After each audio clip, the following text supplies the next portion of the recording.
अखण्डमण्डलाकारं व्याप्तं येन चराचरं तत्पदं दर्शितं येन तस्मै श्रीगुरवे नमः। अज्ञानतिमिरान्धस्य ज्ञानाञ्जनशलाकया चक्षुरुन्मीलितं येन तस्मै श्रीगुरवे नमः। गुरुर्ब्रह्मा गुरुर्विष्णुः गुरुर्देवो महेश्वरः गुरुरेव परब्रह्म तस्मै श्रीगुरवे नमः।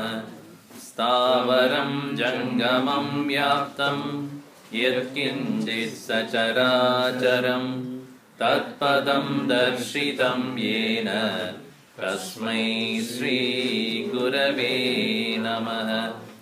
चिन्मयं व्यापि यत्सर्वं त्रैलोक्यं सचराचरं तत्पदं दर्शितं येन तस्मै श्रीगुरवे नमः।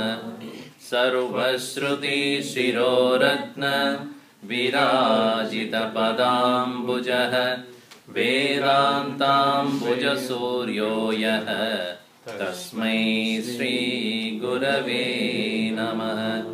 चैतन्यशाश्वतशान्तो व्योमातीतो निरञ्जनः बिन्दुनादकलातीतः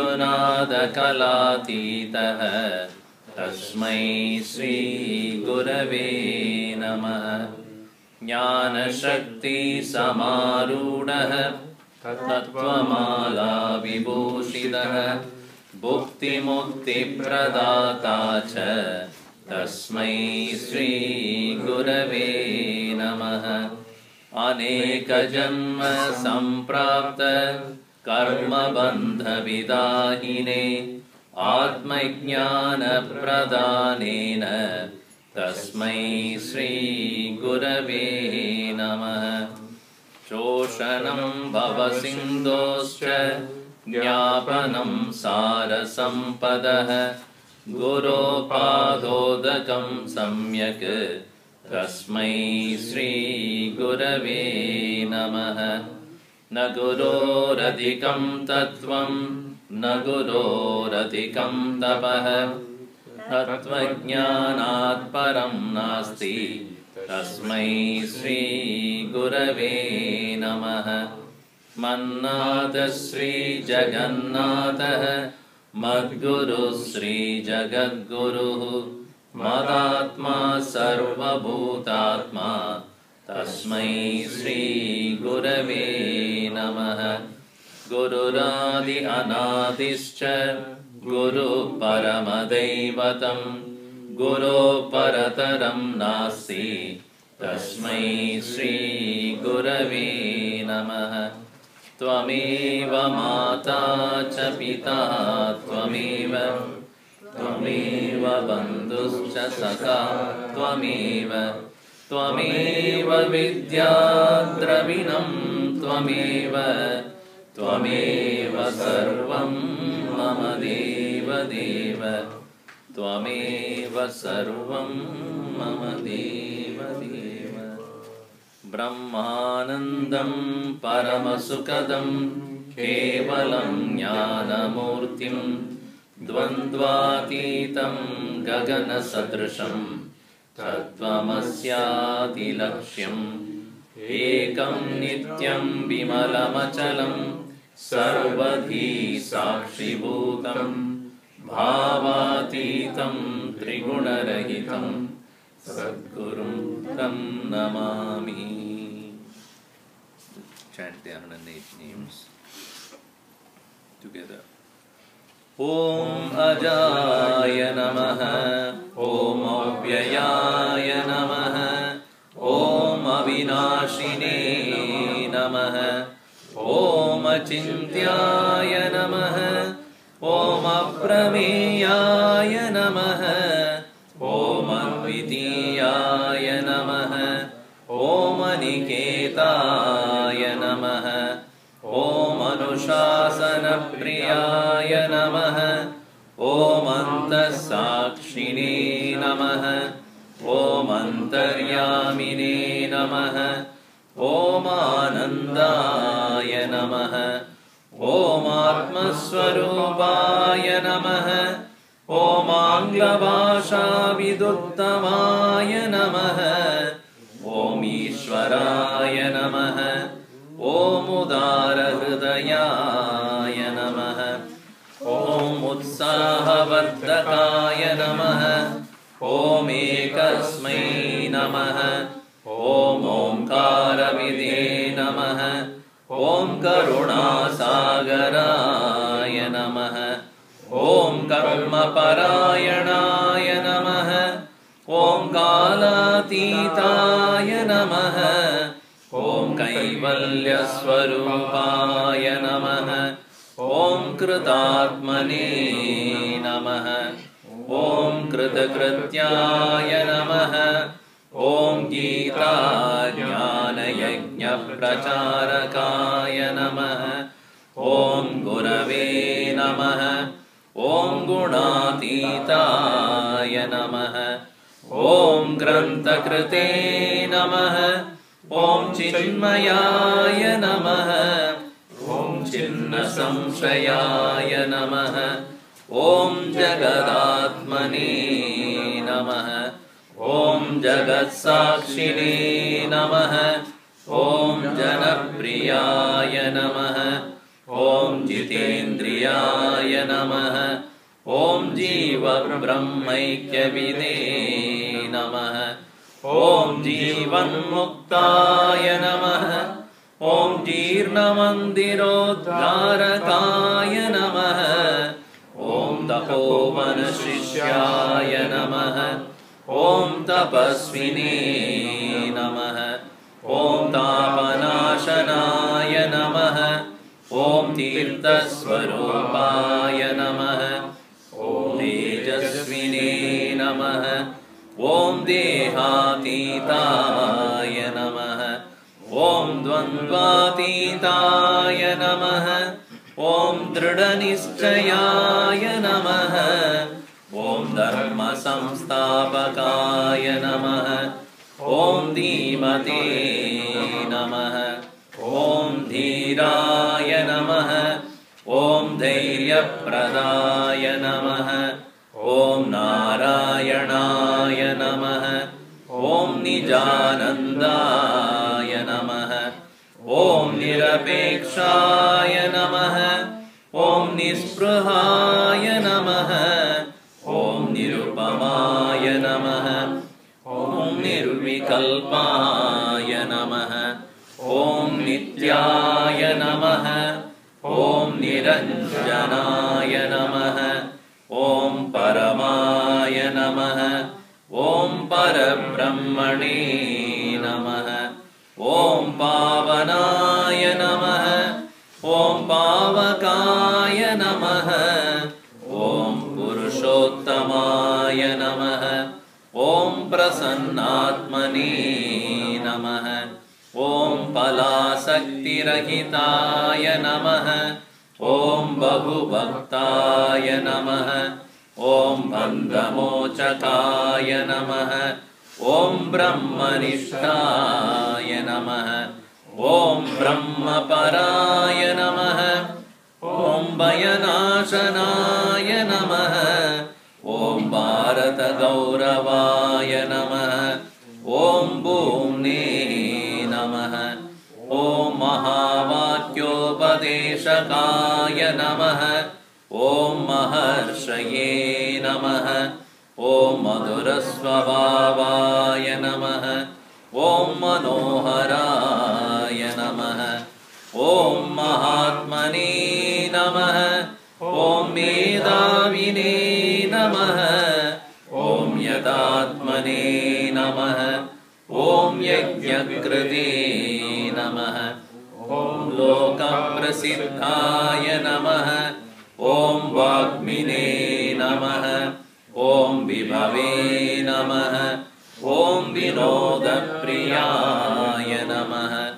ॐ विनयशीलाय नमः ॐ वीतरागाय नमः ॐ वेदान्तवेद्याय नमः ॐ शान्ताय नमः ॐ शान्तिप्रदाय नमः ॐ शास्त्रोद्धारकाय नमः ॐ शुद्धसत्त्वाय नमः ॐ श्रुतिपारगाय नमः ॐ श्रोत्रियाय नमः ॐ सन्न्यासिने नमः ॐ समबुद्धये नमः ॐ सच्चिदानन्दाय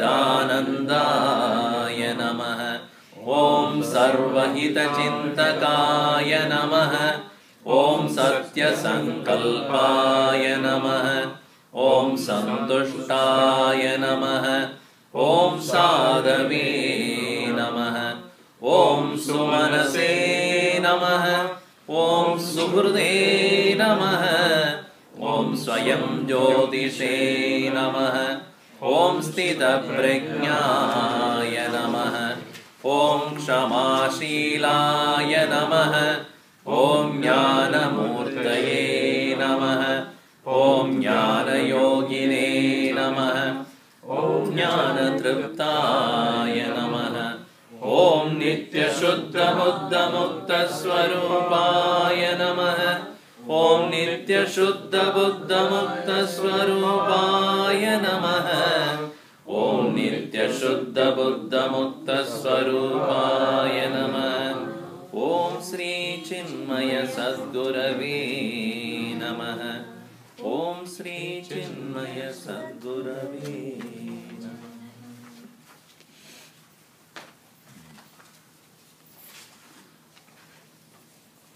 Happy New Year to all of you.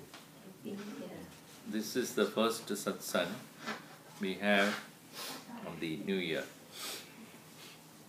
We have completed 40 names so far. The 41st that we are going to do is Teertha-swaroopaaya Namah. This is a very interesting name because we have all come across the word Teertha. I don't know whether in Gujarat they use that word. The majority is Gujaratis here, so they use the word Teertha. Yes. For what? For the holy place. Holy place. Holy place. For the place for the pilgrimage. Correct, pilgrimage. Now you rightly answered that question, but I have to ask a question again. What is holy? That which has lot of holes cannot be holy. What is holy? Which gives How do you mind- consider a place as holy? What decides it? Which gives you a peace and So then even when you go to a mountain where you're on the top of the mountain, it's all peaceful. Or people say in this part of the world, burial ground is the most peaceful place. In fact, in India, they don't build houses or they don't like houses facing burial grounds. But here, that's a prime spot. People like to have houses right next to burial grounds. I don't know why. And I read a joke somewhere. One father and son, they were traveling and they were going by the burial ground, cremation ground. So there are a lot of stones are kept there. The boy very inquisitively asked, "Daddy, what is this place?" He says, "This is where finally everybody has to go peacefully." Oh, okay. And so this whole ground, there is no fence at all. So the daddy said that because nobody can come out. Nobody can come out. Another thing is nobody wants to get in. No, nobody wants to get in. Cannot come out. There's a need for there's a need for any fence. The boy said, "No, Daddy, everybody is dying to get in." Anyway, a peaceful place by itself is not holy, but all holy places are peaceful. That is right. So, when we have the word Teertha, actually coming from the root word in Sanskrit, Tr. Tr means to cross. Taranam, Tarati, Tirna. Tirna means crossed. So, the same Sanskrit word Tr, which is a root word, is used in English for transport, travel, traverse, transfer. So, Tr is the root word. So, if you see, what makes a thing holy is only that which can make you cross over.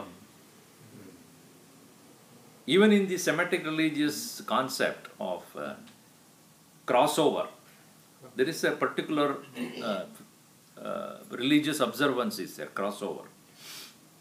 In the Christianity also. So, crossover what? A road. Crossing over the road. What does it crossover means? So, in the Hindu context, crossing over means going beyond samsara. That is what is called crossing over. As you know, in the Kevat Prasanga also, the Kevat there, the boatman, he said, I am ready to take you across Ganges. Only thing I want is that you make sure that you gave me a blessing of crossing over the samsara. Yes. So, crossing over samsara. Now, is it some place that called samsara we have to cross over to? So, this is an interesting topic by itself. Now, let us look at that word Teertha as a pilgrimage. That's what you said, right? Why do you go for a pilgrimage? Or what is a place of pilgrimage? Let us say you are going to Kedar, Badrinath, Gangotri, Yamunotri, or Kailash, or you go to Kashi, Gaya, Rameshwar, Dwarka. All these places are called Teertha-sthanam, Teertha-sthala. It's called a place of pilgrimage. It is believed in the Indian tradition, these are the places the Lord presiding over is capable of make you cross over. So, some places may have a river bank or a lake, or it may be on a top of a mountain, like Kedarnath, there is no lake or water there. Badrinath. If you go to a place like Kailash, then there is a Manasarovar there. If you go to Kashi, then Ganges there. Or Rameshwaram you go, all the three major rivers are coming, oceans are coming in there. And actually there in Rameshwar, if you go, there are 24 or 26 wells you have to take water and put it on your head. I don't know how many of you have gone there. So they are all called Teerthas. So a place of pilgrimage, whether it has water or not, it's called Teertha-sthala. So the word Teertha, what it means is not necessarily with respect to water, with respect to anything that can make you cross over the ocean of samsara. In South Indian language, Tamil especially, when you do the abhishek to the Lord, and the water that is collected is called Teertha. Meaning that water that is used to wash the idol of the Lord is very holy. And interestingly, what we find is, in Christian tradition also, they sprinkle water. This tradition is always there. Whether it is west or east, they have this concept of sprinkling holy water. What is it? The sprinkling of holy water means that it is a thing which is touched by the Lord. Once it is touched by the Lord, it becomes holy.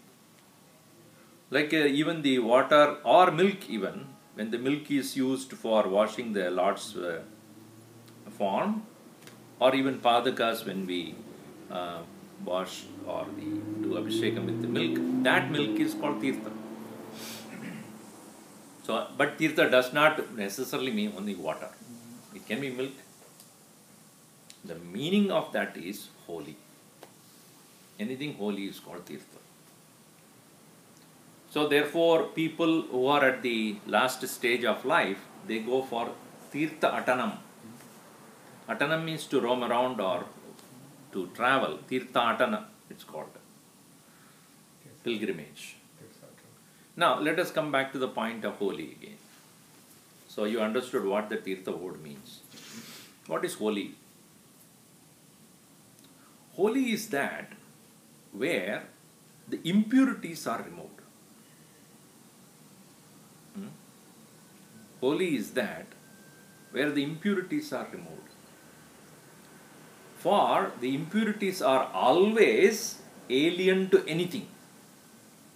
For example, if you look at the Ganges in the starting point in Gomukh, it is pure water, just melting from the Himalayas and coming down as pure water. And the purest water that is starting from Gomukh reaches Gangotri. And it maintains that cleanliness, clean water. Moment it crosses from Gangotri and starts moving towards Rishikesh and Haridwar, it already picked up enough amount of dirt. Dirt by whom? By people. Not by anybody else. By the time it reaches Banaras, the color has become black. Industrial pollution. People burning bodies in that. Throwing anything and everything possible. Plastic. By the time you reach sea in Calcutta, when it is reaching to the Ganga Sagar, oh my God, it is really bad. You can't even touch it. Now tell me, is Ganges by itself is unholy or unclean? When it begins from the Himalayas, it is so clean. Then what makes the water unclean? Karma. Our own pollution, which we put it onto the water, our own action, through which we are polluting the whole water. Therefore, taking that as an example, just like that water that is starting from the Himalayas is pure and clean, spotlessly clean, so also the soul by nature is divine, clean, pure, immaculate. But what makes a soul becoming an impure, conditioned, arrogant ego is the ego, or is the action, karma that is performed. Over a period of time, our own actions pollute our own thinking, our own behavior, our own values, our own character. And many lives later, when we realize this, it is too difficult to get care of it. See, if it is in the beginning stages, you can remove some sediments, etc. But when it has become such a pollution, that's why Gurudev used to say, you don't need to clean the Ganges at all. Don't spend too much money in that. Just stop polluting it. Once you have polluted, it has become such a chemical, not a water anymore. Then it is very hard to clean it up. Similarly, the soul has travelled so long And it has picked up so many vasanas, so many impurities, so many impressions, so many strong likes and dislikes, prejudices, opinions and whatnot. By the time we realize it, it's become a saga, samsara saga. It is very difficult to clean it up. So Gurudev used to say, at least you realize that right now. See, most of us don't even realize that we have so many impurities. Because around us everybody does the same thing. When you are telling a lie, you are cheating people, you are arrogant, you are egoistic, you are angry, upset, jealous. And people around you also same, but would you ever realize that it is wrong? It is like a child which is growing up in an African deep forest, let us say. And that the child has been told that your only food that you can eat is to kill animals and eat. Alright? That is the only way to survive, let us say. That such a tribal boy who is growing up in that kind of an atmosphere of constantly fighting with the nature and surviving, when he start by let us say by whatever reason he is put into a city dwelling, he will become so agitated because he may not be able to adjust to the civilization where you don't need to fight to survive. You don't need to kill animal to eat. Correct? Yes. So when we never realize that what we are doing is wrong, because of the environment in which we are living, are all people doing the same thing, how will you even realize? How will you even know that it is wrong? That is the reason why pilgrimage is important. When you take up a pilgrimage, Teertha-atanam, first thing you have to do is sankalpa. Is it not? Otherwise, it is not like a going for a vacation or going for a tourism. It's not a tourism. It's not for for entertainment. You go to a pilgrimage. You take up the sankalpa. I shall follow certain disciplines for undertaking this pilgrimage. Whether it is Kailash you go, or you are going to Banaras, going to Chardham, or going to any of those holy places. It is not like visiting some resort. It is, a purpose of that is that I am undertaking this to make myself a little cleaner. And I am going with people who are of the same mindset. If you are going with the people who are ready to drink and smoke, then that is not Teertha-atanam. It is not a pilgrimage then. So collectively they decide we will not, like for example they do Shabarimala Yatra. As you all know, this season, so towards this particular, and January 14th is the main day in the Himalaya, in the Shabarimala. So 40 to 45 days of the disciplined living. Why? Why? For what purpose I need to do that? It is to say, for the sake of the Lord, for the sake of purifying myself, I shall follow certain niyamas. That is, not eating meat, not having alcohol, not smoking, and twice going to the temple after shower and doing the certain japas, certain meditations, certain fasting and etc. So why all those things?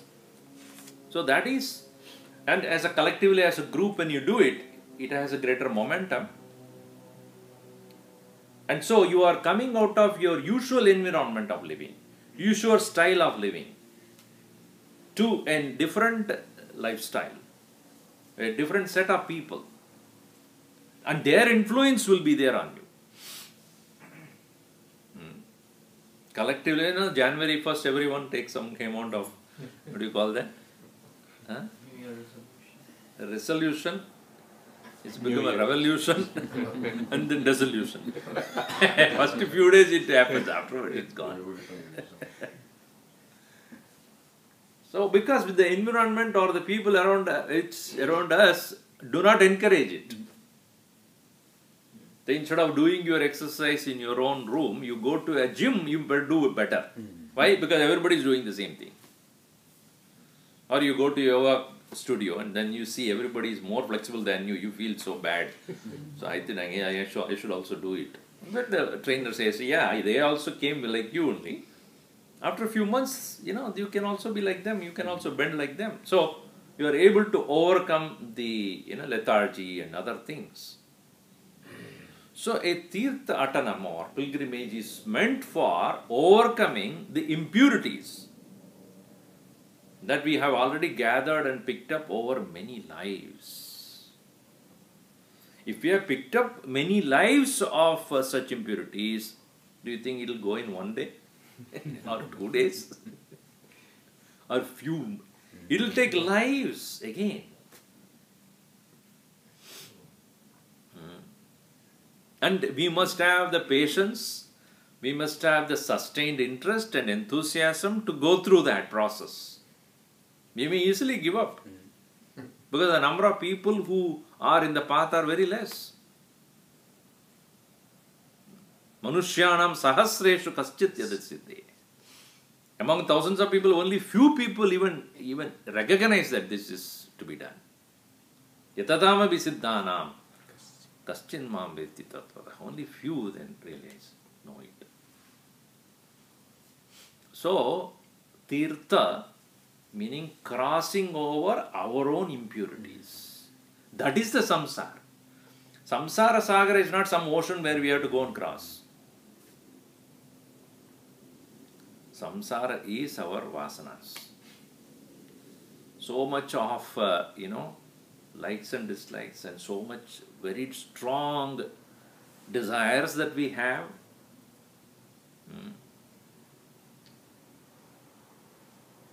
So that is why in Mukundamala beautifully that verse is saying, Trishna to ye madana pavano uddhur mohormi male dara varta sahad janayat graha sangha kulecha samsara ke bhavati jaladav majjadam nastridaman padamboje bhavato bhakti navam prayacha. Give me the boat called Bhakti. Bhakti navam prayacha. Prayacha, give. What? Bhakti navam. Nava means boat. Bhakti navam prayacha. Please give me the boat to cross. What? Bhavati jaladau bhakti navam prayacha. In this ocean of Jaladi means ocean. In this ocean of change called samsara, I need a boat to cross. And what kind of ocean I am in? What is the water of this ocean? Trishna. Not Krishna. Trishna means insatiable desire for things. Some people keep the name of the children also Trishna. What to talk of them? Unlimited desire called Trishna. So what's your name? Unlimited desire. Trishna. That is called Toya. Toya means water. Trishna, Toye. And a ocean water is quiet. If you go to the middle of the ocean, it is usually quiet. But suddenly you will find the wind coming in such a force.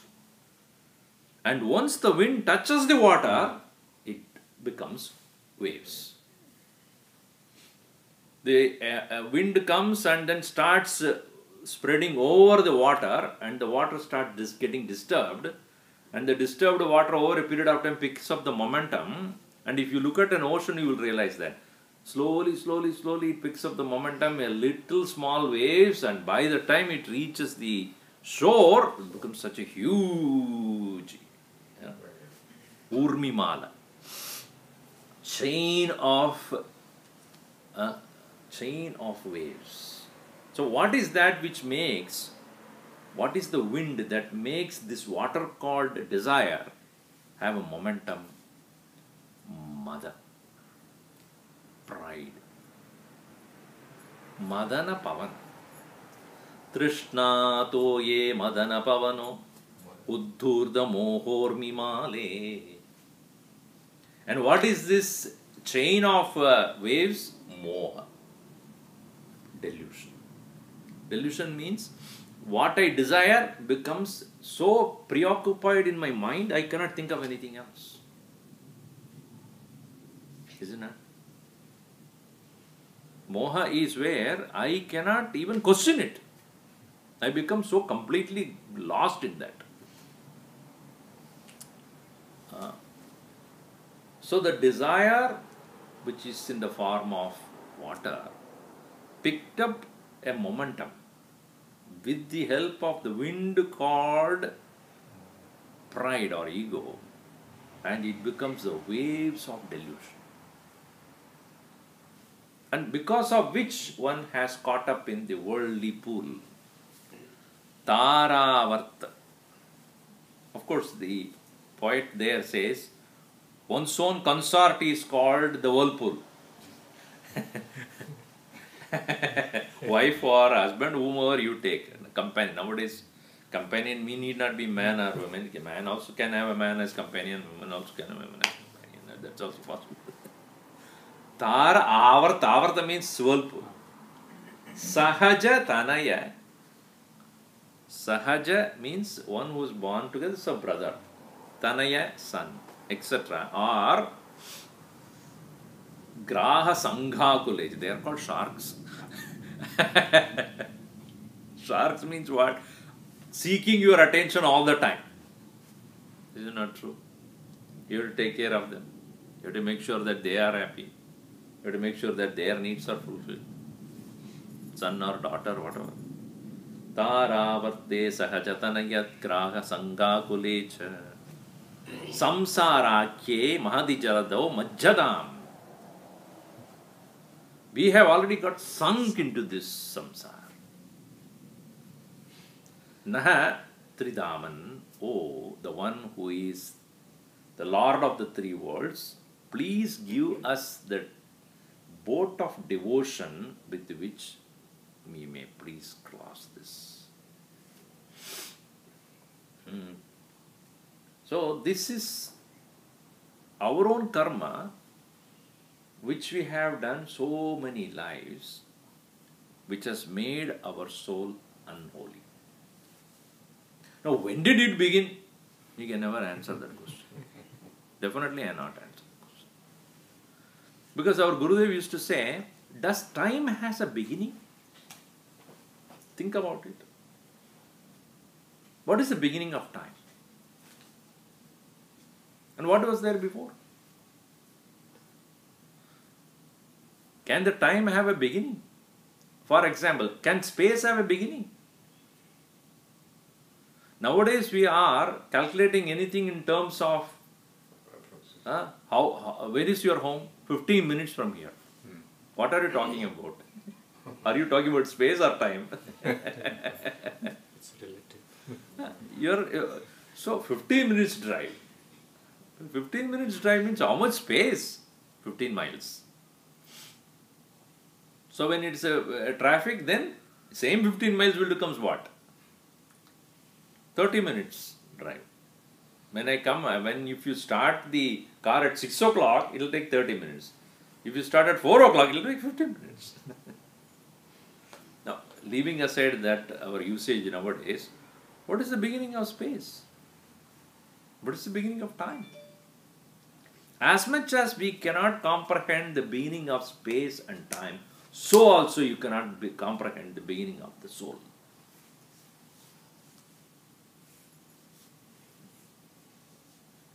Because I'll tell you the reason why it is. The logic behind that is, can the space and time be known if there is no conscious entity at all in this world?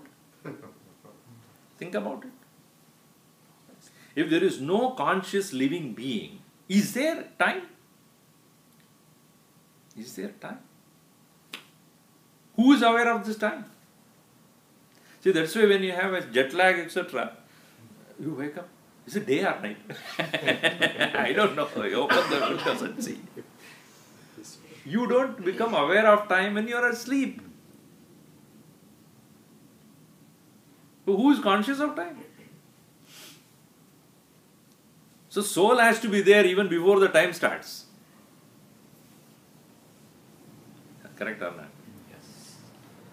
The time itself does not have beginning. What you were talking about soul? I mean, see, we are trying to calculate soul in terms of time, which is a byproduct, or later. It is like putting the cart before the horse. It will never move. Soul is not there, time cannot be. How will you calculate the time? How will you say where is the beginning of soul in terms of the time? It's like Gurudev used to say, when you have a flashlight, you have a battery in that. And because of the battery, the bulb is illuminated. With that bulb, can you see the battery? It's behind. It's behind it. So, when did we so people ask this question, when is the first karma we did? You can never answer that question. But we know presently that because of our own actions, our impurities are not created by others. Our anger, lust, passion, greed, jealousy, don't blame the world for it. He created greed. She created jealousy. He created anger. Don't blame the world.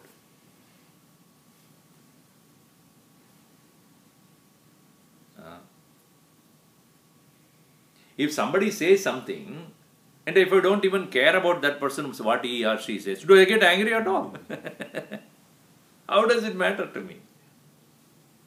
But if I give importance to that person, or if I value that person's what he or she says, I'll get hurt. You will get hurt mostly by the person whom you give a lot of importance. Nobody else. Somebody in the road cannot hurt you. I mean, physically maybe, but not mentally. So, the point here is that the soul, we individually who are essentially pure and immaculate, have picked up or gathered so much of impurity through our own actions. Now, there are two ways to overcome this. One, submit, surrender. Second, intelligently work to undo it. These are two paths available. So in this verse which I talked to you today, I mean the one which is in Mukundamala, is about asking the Lord to give us the ability to overcome by devotion. Bhakti navam prayacha. Give me the boat of devotion. Now, how does the boat of devotion make you cross? First and foremost is, if I am traveling in the boat of devotion, I will no more do any more impure things. At least from now on I won't do it. Now from now on I give up all my anger. Lust or passion or greed or jealousy and all those things. From now on. Why? Because I am at the abode of the Lord. I am traveling in the boat of the Lord. In that boat of the Lord, if I do anything wrong, I am creating holes. They become very holy. Then once the boat has become too holy, then you stay there only. You sink.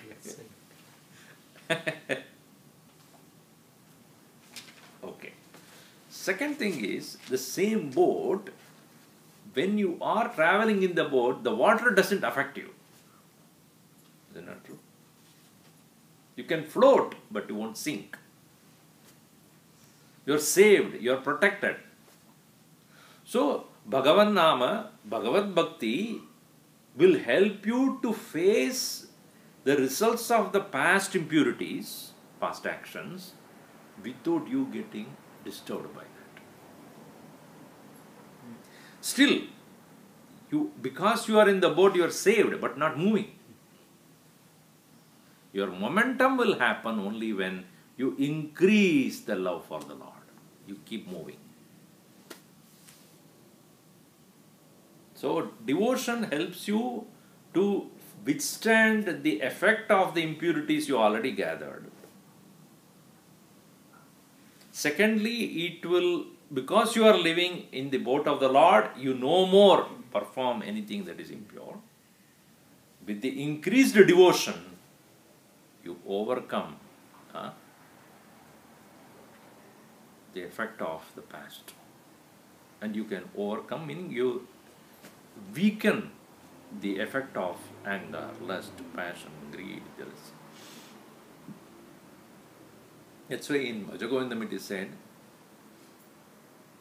beautifully, Bhagavad Gita kinchidadhita Ganga jalalava kanika pita Sakritapiyena murari samarcha Kriyate itasya yamena na charcha. Beautifully put by Shankaracharya. Bhagavad Gita kinchidadhita. It says not only devotion, it should be coupled with correct knowledge. Read Gita little. Kinchit. One verse a day. That will give you a new direction of thinking. Your perception will change. The way you look at things will change.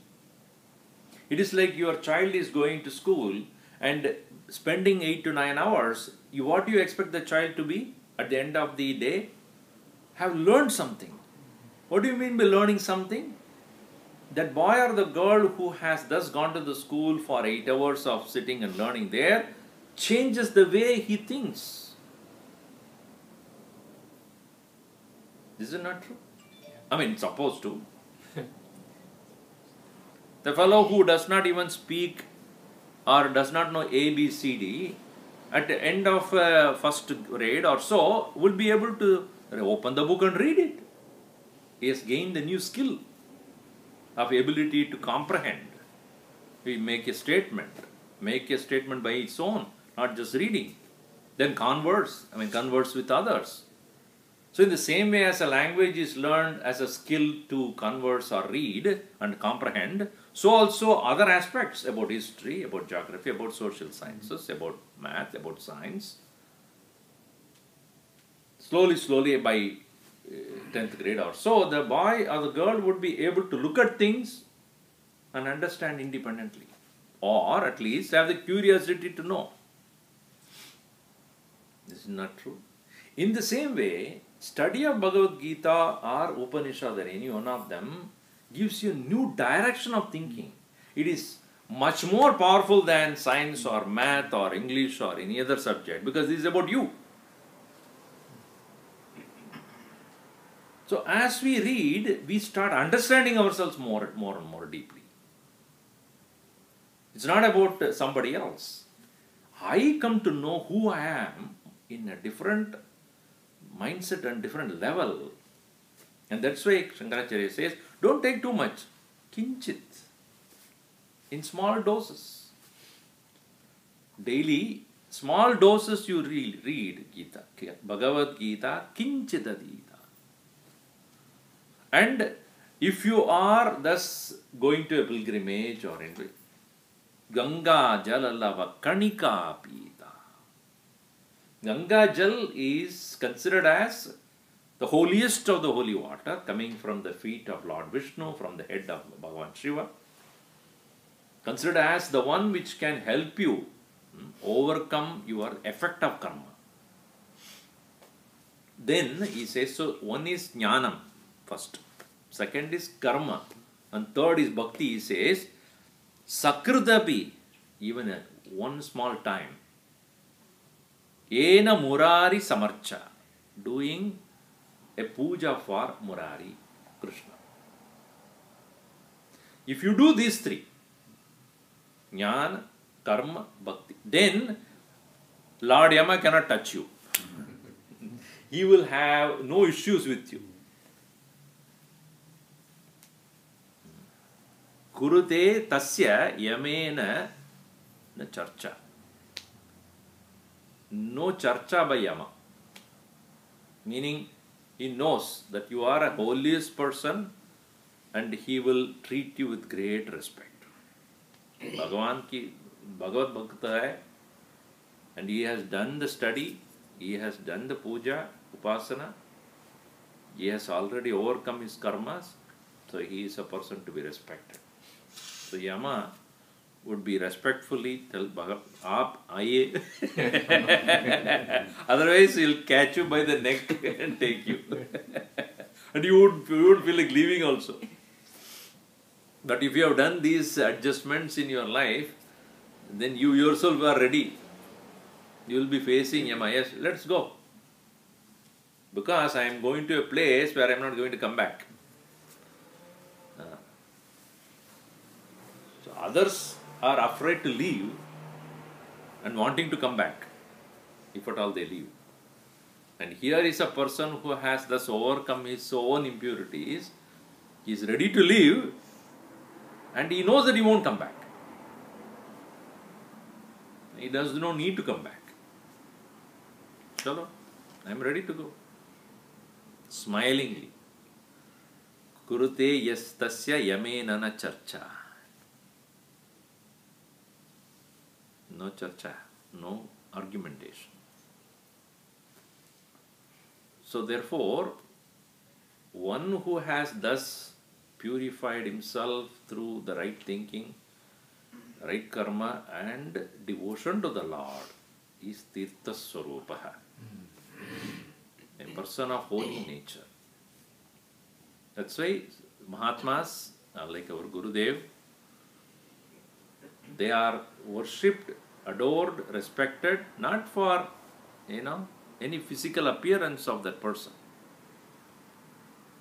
or the scholarliness of the knowledge. It is because of their purity. Such a pure mind is ready to get into samadhi anytime. Mind is so simple, mind is so unprejudiced, pure. Such a mind can easily get into the state of samadhi or oneness with the Lord without any effort. So that is the nature of the Mahatmas, and Gurudev was such an individual who had exhibited his holiness. That's why they say His Holiness. HH means His Highness, His Holiness. The official people also put HH there, His Highness. Nowadays people are so big, so the His Heaviness also we can put. Here now it is not His Heaviness or His Highness, it is Holiness. It is interesting when we have this holy program. So we throw colors and everything, right? What does that mean? Why do we throw colors? Maybe it's a festivity. No, I understand that. It's a festivity of throwing colors. But the thing is that don't give too much of importance to the appearance. The color can be changed any time. You throw some colors, the whole thing will change. Nice. So the intention is that we are all basically, and that's other Westerners will say we are all colored people. Definitely, when you come on holy day, you will find that we are definitely colored. Our body is colored, not the mind. So even though we look colorful, different from each other, but we know the oneness. So remember that Holika, that particular story is about Prahlad was to be killed by his father, and he tried many different things. And there is a Holika, she is supposed to have the boon of not getting burned, even by fire. So he thought that if she takes him into the fire, he will get burned and she won't. The opposite happened. When she took Prahlad with her into the fire, she got burned and he was quite unscathed. He came out. And that's what Bhagavan can do Maya only. He can make One who can be burned, not to burn. One who burned can be burned. Mukam karoti vachalam. He can make a dumb person speak or speak very eloquent person dumbfounded. Pangum langayate kirim. Even a lame person can climb the mountain. Etkripa tamaham mande paramanandamaham.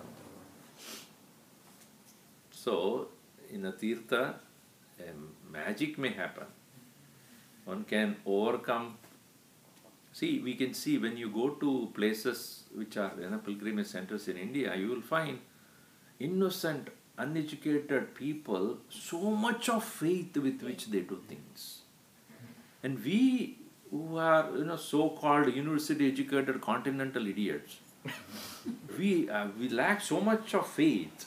And when you see those people who are so implicitly, innocently, lovingly, faithfully doing things, we wish we have that much faith. But we don't. Recently I was in Myanmar also. You see people who are there, those temples are so clean, no rituals. All people who go there are there, sitting there, only meditating. They sit in front of Buddha, sit there, meditation. And the hundis were kept there, glass hundis, filled with money. Nobody touches. Think about in India. Next day it won't be there. Broken and taken out. Not one. 10 or 20 hundis filled with money. Nobody touches. That I call it as real faith. A place of pilgrimage or place of holiness or place of sanctity, nobody even think about doing wrong things.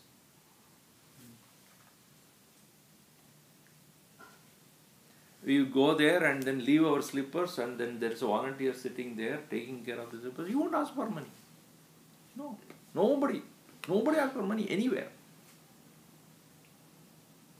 And you see, oh, Hindu, we are great culture. What culture? Only vulture. Anywhere you go, money. What holiness? I was there in Kalahasti. No, the place was, what is the place? Kalahasti. Not Kalahasti. What is that place? Near Tirupati? Kalahasti, right?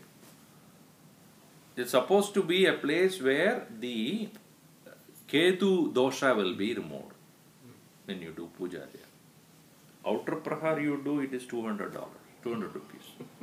Inner prahar you do, it is 500 rupees. Closer to the main sanctum, it is 1000. Main sanctum itself is 2000. Kya baat hai bhai? How is it Ketu will decide where you do the puja? You do puja there, it is 200. Do here too. Such an amount of commercialism. He lost. He just lost it.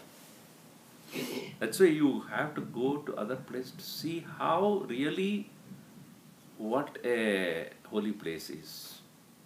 And how there is no question of money anywhere. Nowhere I found that this is 200 rupees and that is fine. No board, nothing. Nobody asks, no priest, no nothing. Nobody asks any money. Anywhere. What has happened to us? Where is holiness?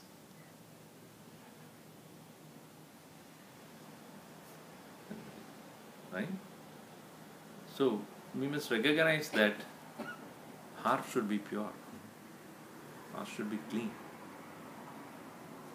And we can only do it. No, somebody else cannot do this for us to clean our heart. So the one who has thus made his whole life so pure, so clean, so faithful, so devoted, it's Teertha-swaroopaaya. And the nature of holiness. Om sarve bhavantu sukhinah sarve santu niramayaah सर्वे भद्राणि पश्यन्तु मा कश्चित् दुःखभाग् भवेत्. ओम शांति शांति शांति. हरि ओम. श्री गुरुभ्यो नमः. हरि ओम. Does it disconnect there? Just press disconnect. ऊपर लाल